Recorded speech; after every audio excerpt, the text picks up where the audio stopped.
سلامونه ونیک هیلې ملګري لري چې روغ او جوړ د صحت په جامو کې وپټیاست لکه څنګه چې تاسو په تیره ویډیو کې د فرانسوي ژبې 50 جملې زده کړې نو همدا ډول غواړو په دې ویډیو کې هم د فرانسوي ژبې 50 جملې زده کړو خو دا ټولې نوې او مختلفې جملې دي چې په د ورځې په مختلفو وختونو کې په مختلفو ځایونو کې کاریږي راځي چې دغه جملې هم زده کړو خو تاسو حتما دغه جملې له ځان سره نوٹ ونیسئ لکه تیری ویډیو کې هم ما ویلي و چې تاسو دغه جملونه چې زده کوئ د کومنټونو په برخه کې ولیکئ په فرانسوي ژبه باندې خو هیڅ هم نه وی لیکلي اوسه پورې نو په دې ویډیو کې تاسو کوم څه زده کوئ که هغه لنډې جملې وي تاسو د تمرین لپاره د کومنټونو په برخه کې ولیکئ ترڅو تاسو هم د لیکلو بڼه زده شي هم د لوستلو بڼه او خپله کتابچه خو مو بیخي له یاده مه باسئ ځکه چې حتما باید په کتابچې کې نوټ شي دغه ترڅو تاسو ښه زده شي نو پرته له ډېر انتظار راځي چې دغه جملې هم زده کړو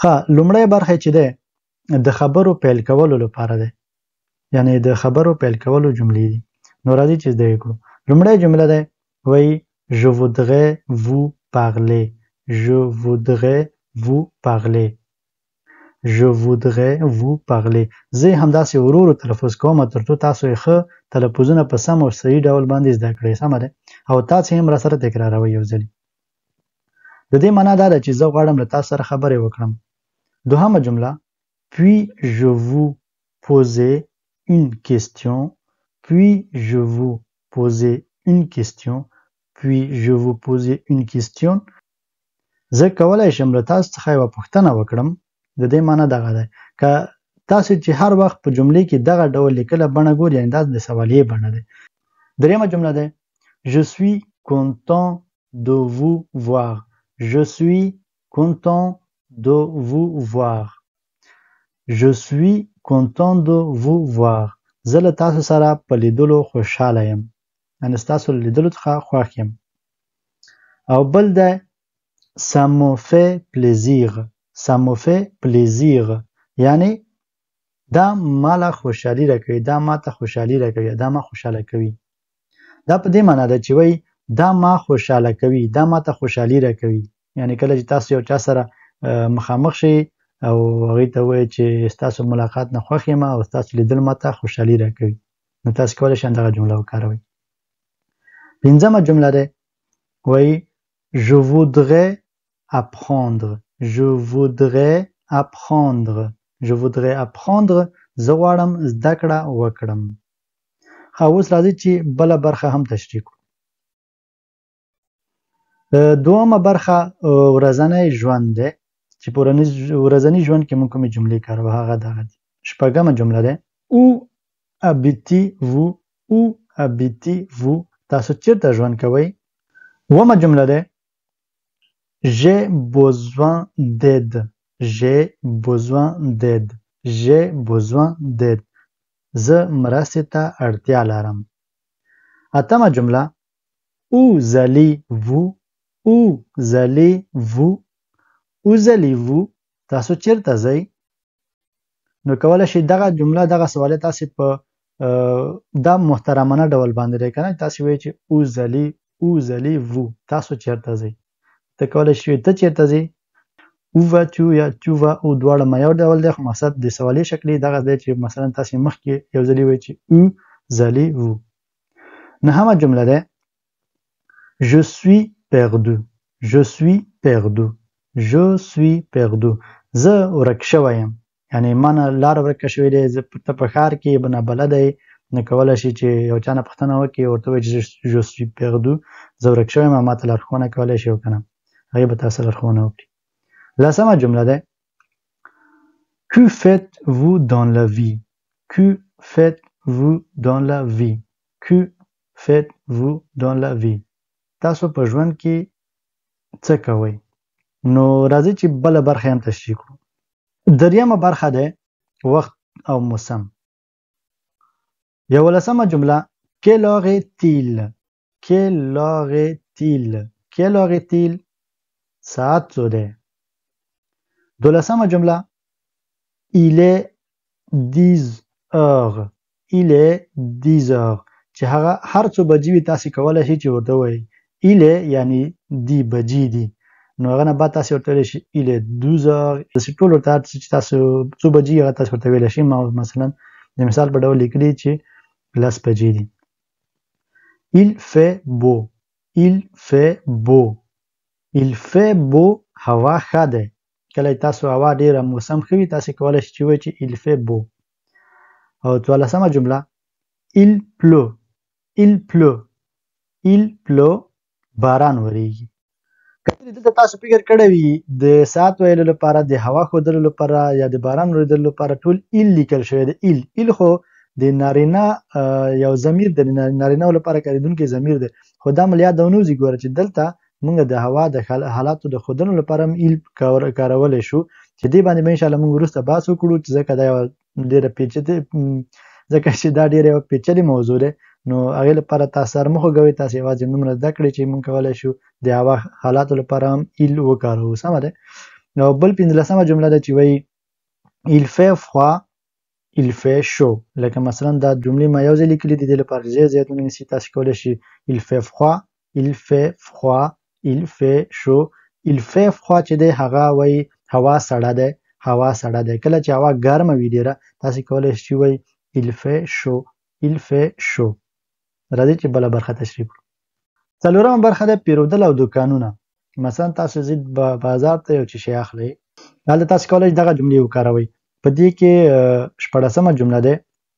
puis-je essayer ceci puis-je essayer ceci puis-je essayer ceci آیا زه کولی شم دا وازمایم که چیرې تاسو یو دوکان ته ننوځئ هلته تاسو یو ټي-شرټ یا تاسو کوم پنتلون یا شلوار مو خوښ شي تاسو ورته وایئ چې زه کولی شم دا واغوندم چې په بدن کې صحیح دی او که نه تاسو کولی شئ ورته وایئ puis-je essayer ceci puis-je essayer ceci زه کولی شم دا وازمایم 15مه جمله ده avez-vous quelque chose de moins cher avez-vous quelque chose de moins cher avez-vous quelque chose de moins cher آیا تاسو یو څه ارزانه لرئ یا تاسو مثلا بوټان خوښ کړه خو هغه بوټانو نرخ ډېر جګ ده تاسو کولی شئ ورته ووایئ چې تاسو آیا په دې کې کوم څه لرئ چې هغه ارزانه اوسیږي بیه یې ټیټه وي نو بل تاسو ورته کولی شئ ووایئ چې 13مه جمله ده البته c'est trop cher c'est trop cher c'est trop cher دا ډېر قیمته ده یعنې دې بیه ډېره لوړه ده دا ډېر ګران دی او 19مه جمله ده Je cherche un cadeau. Je cherche un cadeau. Je cherche un cadeau. زه یوه ډالۍ لټوم. تاسو مثلا یو چا لپاره یو ډالۍ اخلئ تاسو ځئ دوکان ته هغې نه پوښتنه کوئ چې زه یوه ډالۍ لټوم چېرته کولی شم پیدا کړم 20مه جمله ده دلته تاسو ګورئ چې puis-je voir celui-là puis-je voir celui-là puis-je voir celui-là تاسو یو څه غواړئ وی ګورئ تاسو کولی شئ ورته ووایئ چې دغه جمله ورته وکاروئ زه کولی شم دا وګورم یعنې کته پورته کوم ځای که زیاتره شیان وي چې موږ حق نه لرو دوکانو کې چې هغه لاس ورباندې ووایي یا مثلا راوایخلو نو دې لپاره تاسو کولی شئ دغه جمله وکاروئ نو اوس راځئ چې بله برخه هم وکاروو ښه 5مه جمله ده په کور او کورنۍ کې په کور او کورنۍ کې 21مه جمله Combien de frères et sœurs avez-vous? Combien de frères et sœurs avez-vous? Combien de frères et sœurs avez-vous? تاسو څو ورونه او خویندې لرئ تاسو څو ورونه او خویندې لرئ نو تاسو کولی شئ چې په ځواب کې هر څه ورته ووایئ خو مقصد دلته ما د اګزام لپاره راوړي پکې 22مه جمله ده J'ai un frère une sœur J'ai un frère une sœur j'ai زه لرم un frère une sœur یو ورور یوه خور زه یو ورور یوه خور لرم 23مه جمله ده je suis marié je suis marié je suis marié زه واده کړی یم ما واده کړی دی زه واده لرم او 24مه جمله ده où est la cuisine Où est la cuisine? Où est la cuisine? پخلنځی چیرته دی 25مه جمله ده Faites comme chez vous Faites comme chez vous Faites comme chez vous کله چې تاسو یو چا کره ځئ میلمانه یاستئ او هغه تاسو ته دغه جمله کاروي نو دا په دې معنا ده چې لکه په خپل کور کې احساس وکړي، یعنی راحت اوسېږي، خبره نشته دی، خپله راحتي مو حفظ کړئ. نو راځئ چې بله برخه هم وکارو. ښه، شپږمه برخه دی په تعلیمي او مسلکي چاپیریال کې. شپږویشتمه جمله Quelle est votre profession? Quelle est votre profession? Quelle est votre profession? وایي ستاسو مسلک څه دی؟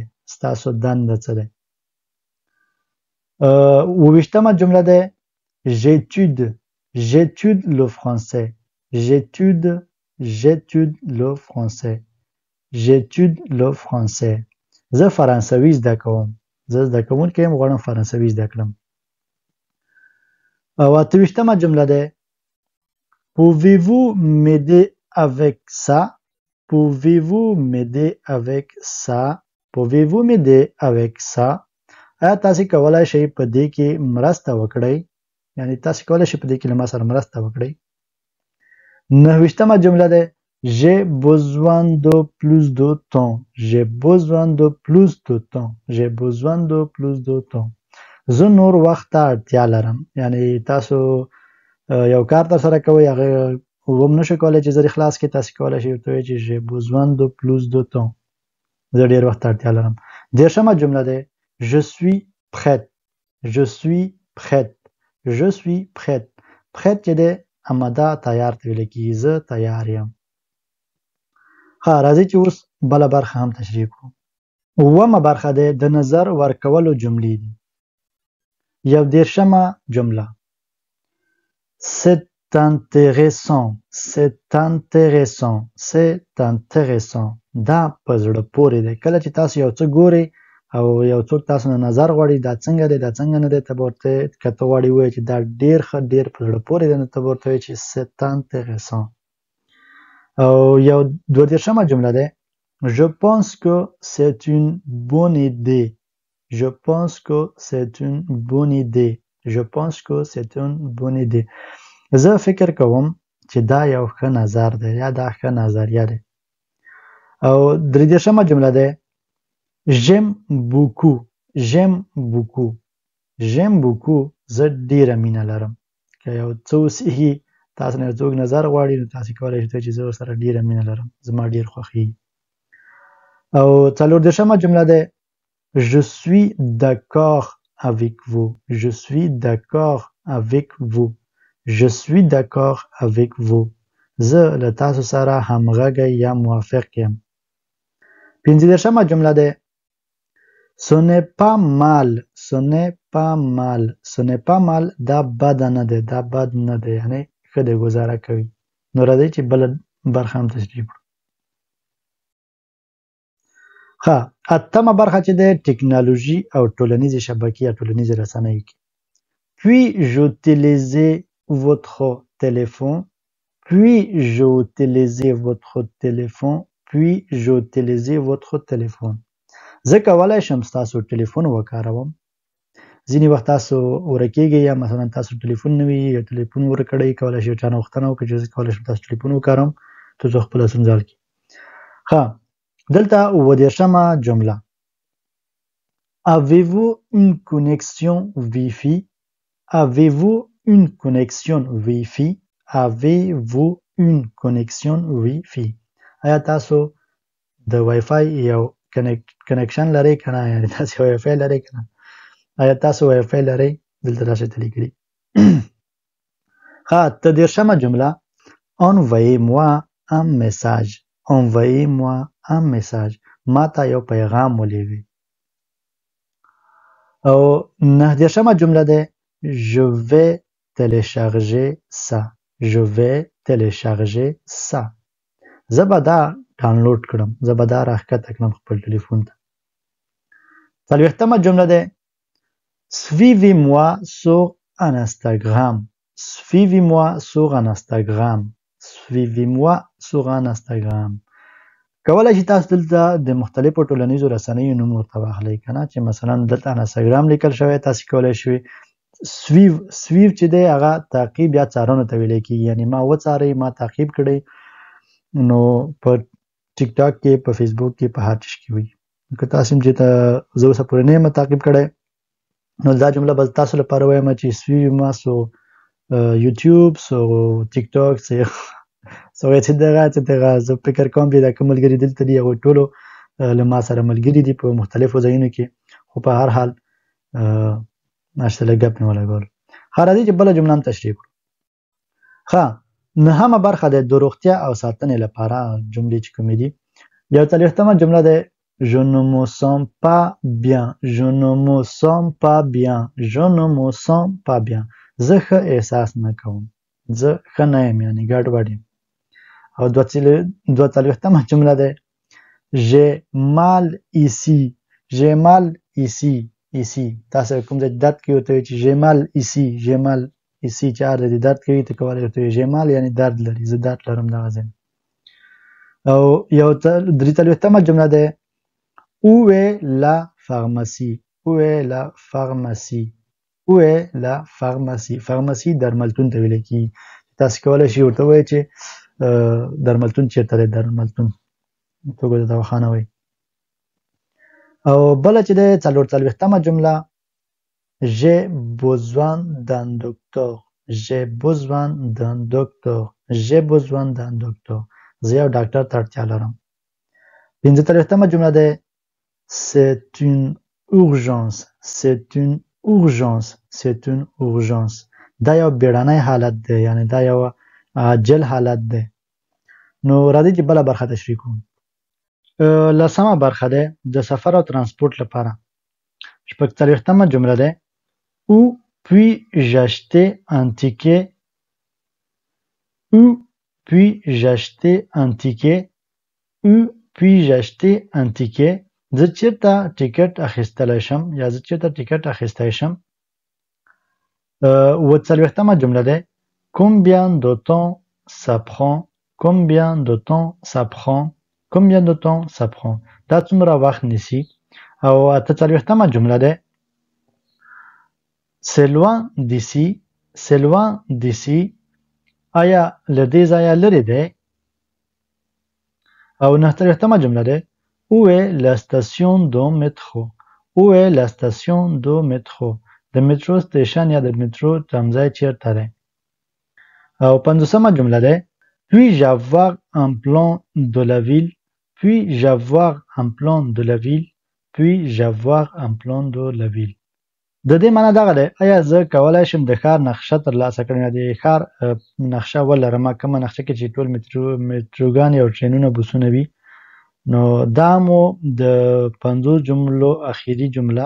ښه ملګرو لکه څنګه چې تاسو دغه د فرانسوي ژبې 50 جملې تر پایه راسره ولیدلې او زده هم کړئ خپله نوټ مو ونیولو که چیرې بیا هم کوم ځای کې غلطي شوې وي یا تېروتنه شوې وي که چیرې له منه شوې وي نو حتما راته ووایئ او که چیرې تاسو بیا هم نه وي زده کړي نو بېرته تاو شئ د ویډیو له سره وګورئ او همدغه 50 جملې په خپل کتابچه کې ځان سره نوټ ونیسئ تر څو ښه مو زده شي. او که چیرې بیا هم تاسو کومه وړاندوینه یا نظر لرئ نو هیڅکله سات مه غواړئ حتما یې راته د کومنټونو برخه کې ولیکئ.